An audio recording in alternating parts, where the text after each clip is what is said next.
This is a bit of a long question, but I'll try and paraphrase it. So, got a situation here where it looks like there's a victim of domestic abuse, and essentially they've been told that they can't get on the housing register because they've got rent arrears, and that's kind of meaning that they can't get housed. Now, this is a really interesting and a very common situation, which I've actually got quite a lot to say about this. I'm going to start by kind of giving an example of my colleague John's work. So he was working with a lady who was victim of domestic abuse, which included financial abuse.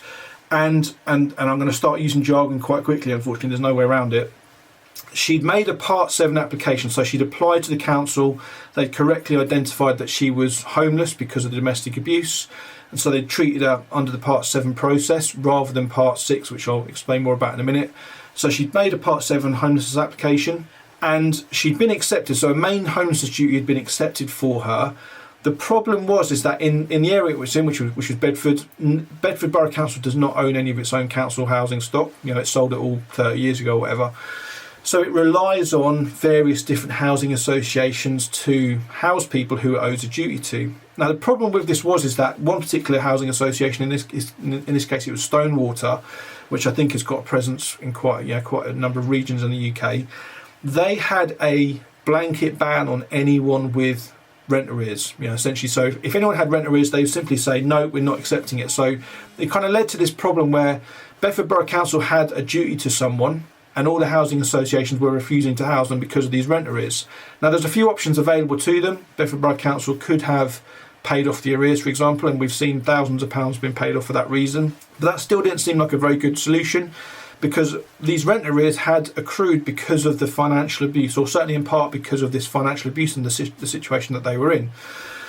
So what my colleague John did, and he's kind of known for being a bit of a bull in a china shop, he literally sent a formal complaint, and he copied in the Stonewater chief exec, the mayor, the MP, the chief exec of Bedford Borough Council, because this situation wasn't a one-off. And he basically said, look, the way the Stonewater's policy is working, it is effectively saying that if someone has been financially abused, or if someone has any rent arrears, there'll simply be a flat no from them, and they won't accept them.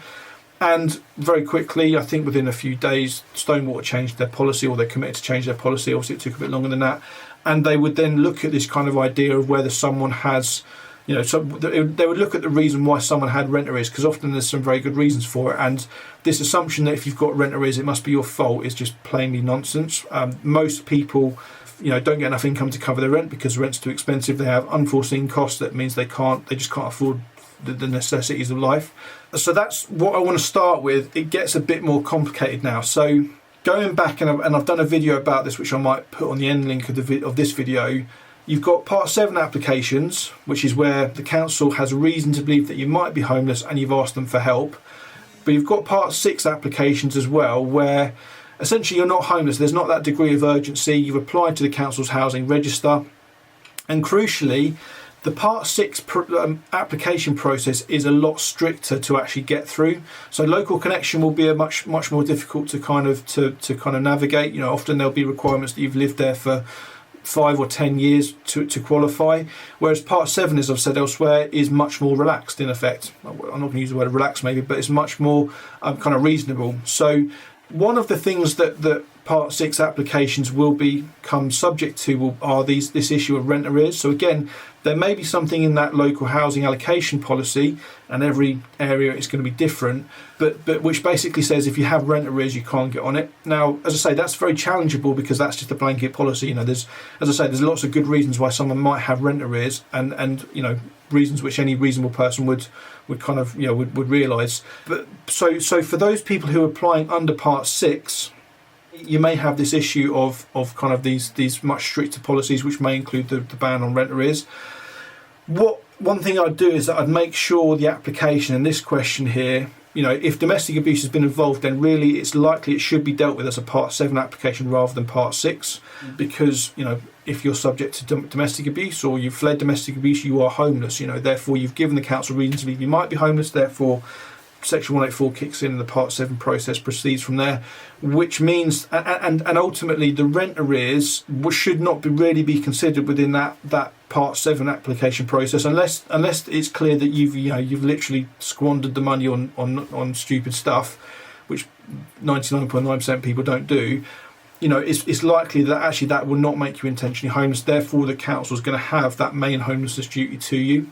As I say, the problem then comes, and I can't give a universal answer because every area is different, but if you've got an area where councils are relying on housing associations, again, you essentially need to challenge those policies if there are policies which have a blanket ban on rent arrears, because there is no other sensible way. It might be the council is willing to pay off the arrears in order to kind of move you through the system because actually it's in their interest to do that. But as I say, lots of these policies appear to be badly thought out and unfair, basically. As I say, there's, if you've been subject to financial abuse, that's not your fault that you're in rent arrears. That's not your fault. That's not something that was the result of your deliberate actions that led to it. I'm just going to read this question fully just to make sure I've actually covered everything. So they took 4 months to tell me that I'm not eligible to go on the housing register due to the arrears being accrued in my name, being on the tenancy for 4 months after I fled the property due to domestic abuse. Now, as I say, hopefully I've kind of covered that. So that looks to me as though that council has only dealt with this person under Part 6 rather than Part 7 as they should have. So the action there is to make sure the council has accepted the homelessness application rather than just a Part 6 application. But then it goes on to say, being told by everyone not to get a job because my temporary accommodation is £900 a month for a mouldy one-bed flat, and yet I need to have £2,500 to pay off my previous arrears, which were not accrued by me living there and not paying.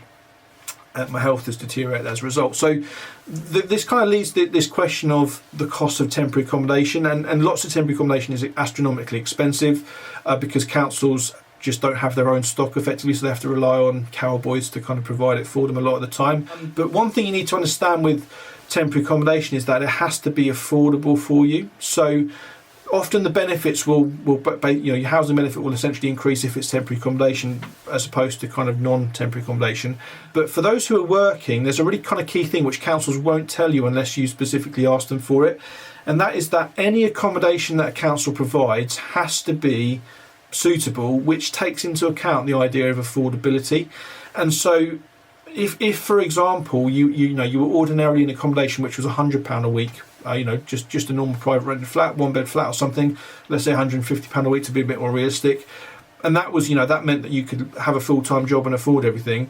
Then to move into temporary accommodation, which let's say was £400 a week, all of a sudden you just can't afford it.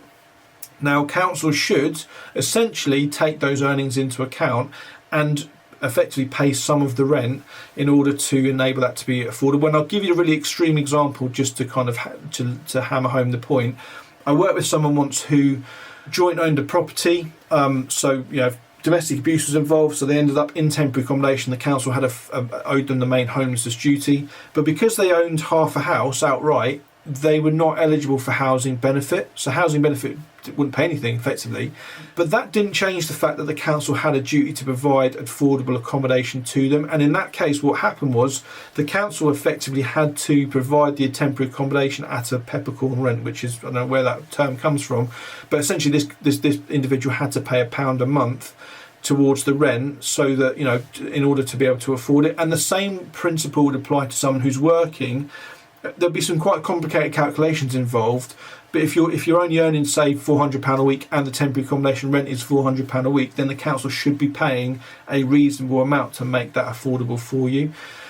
So yeah, that's, as I say, I might even do a separate video about that a little bit because I think that's quite an interesting sort of standalone question. But yeah, ultimately in this situation, it's really a case of just making sure that you've been dealt with under the correct pathway, whether it's Part 7 or Part 6, and checking out what the policies are. So again, housing allocation policy will be distinct to every council, but you can Google it, and they won't be ridiculously complicated documents. So there will be a section which is about rent arrears. So in fact, what I'm going to do, I'm going to just show you. So if you literally Google, I'm going to use Bedford Borough Council as an example. So if you Google Bedford Borough Council allocation policy, it should just pop up. You go to it, so you open it as a PDF.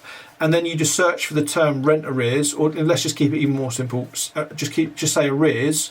You're then going to get a number of entries, which if you just scroll down to the right one, you'll have some interesting information about that. Just to see how that policy works. Now, just to stress, every policy will be slightly different, so you need to do this with your own council's allocation policy. But often there's going to be some kind of line in there which talks about councils not taking a blanket approach to it and being reasonable. And actually, as a bit of a humble brag or whatever, this was our organisation that got this changed. So as I say, my colleague John, him pushing Stonewater and a few other things we did, got them to insert this line into it, which meant that that rent arrears will be dealt with more reasonably. So yeah, hopefully again this has been helpful. I know it's a bit of a more complicated question, but do keep them coming. Again, like and share the video, subscribe if you want to for more like this, and yeah, hopefully as I say, I can kind of just find out what people are really struggling with out there to make videos accordingly.